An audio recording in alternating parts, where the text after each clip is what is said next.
I'm going to read from the Curiosities. Waiting room.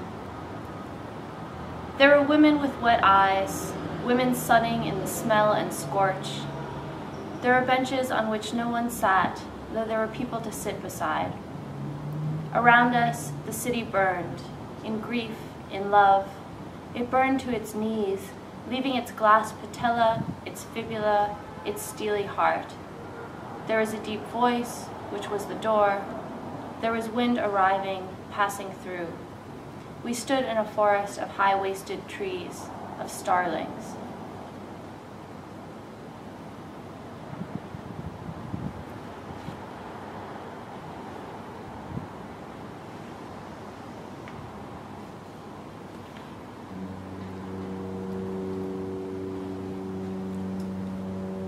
Escape. I know how to tell it. C is for cat, D for dead, E for elephant, escape, or esplanade, where News Channel 10 tells us the zoo's lost leopard was last sighted. You think you see it, where the boats are going out on the river.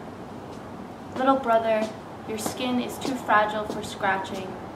Your cheeks are already bleeding. The aspirator sucks out your spit, snakes it to the biohazard body fluid bin behind the bed. When the squads arrive, the antechamber hissing, sterilization, sanitation, desensitization by sound, they have the quiet feet of elephants padding around in their contamination suits. Their gray, monolithic thighs, their bellies and broad breasts, their needling, careful trunks. Careful. They change your bloody sheets, your shit-on sheets, the vomity slick of your sheets. They roll you, left shoulder to right shoulder. They touch you with the razor tips of their tusks. Little brother, B is for you, bird in the sight of someone's rifle. Beloved, unburiable body, there is no food you can swallow, there is no sleep for you. The sky is very blue, the glass sealed shut. Little brother, the boats are going out on the river. There are reports that a leopard has escaped, and tomorrow it will be sunny. Don't end with the weather, you say. Say you see it.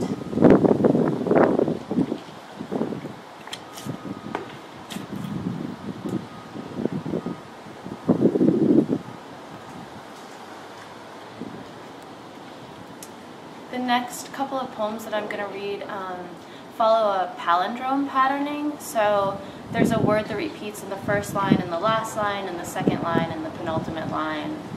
It goes like that. And there's two of those. Puppetry. Elephant with paper trunk.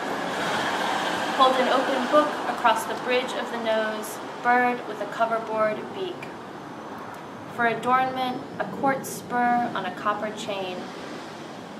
Decoration aside, men of genius suffer breakdowns. Men of faith lie together on the stadium floor.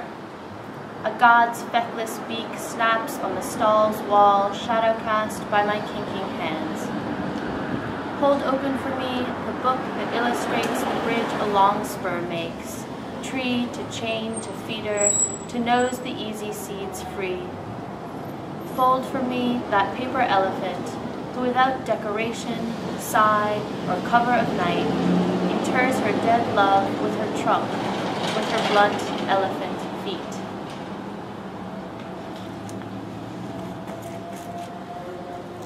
Haberdashery. Notice the clingy stink of sea things pinned on sand, a smell particularly Atlantic. One unnoticed by one like me, born here. When they've ticked your name off the passenger list, and you are asked professionally to board, your voice's downy after feather is the first to go, in the clippings of wings, the horn, the island fog. The fog goes north 100 clicks, the captain and you go north. Professionally, he checks the compass now and then. The gulls drop girlish after feathers on the deck. On the dock, I tick your name on the pads of my fingers. Darling, the Atlantic will burn your hands. Something clings to the side of the boat. The stink pins me to your collar. Should I read one more? Okay.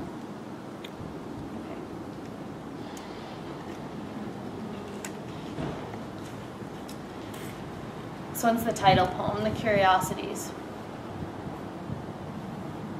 I don't believe in poetry. This might be the last poem. The neighbor's Pekingese barks his little head off every time I unlock the door. The lock is loose. I can turn it with a knife. I raise African violets like those my father used to bring me, stereoscopic purple, 4 yellow fisheyes to a flower. They make my window my childhood window. There were 3 steeples, and on the rooftop opposite, a wooden owl. The seagulls never failed to be fooled. The mourning doves in the gable woke me up, woke me up, woke me up. I grew up, and behind me, my brother grew up. Bye-bye, I told my father. I've been living away on this other coast. Mexican grackles, saguaros in the south, it snows in the mountains, bike paths, pie cutter, sex, so many curiosities. A bridge built to withstand earthquakes, pencil sharpener in a pool of wooden flakes. My father has La Cayachina ready in his yard. A grown man could lie inside.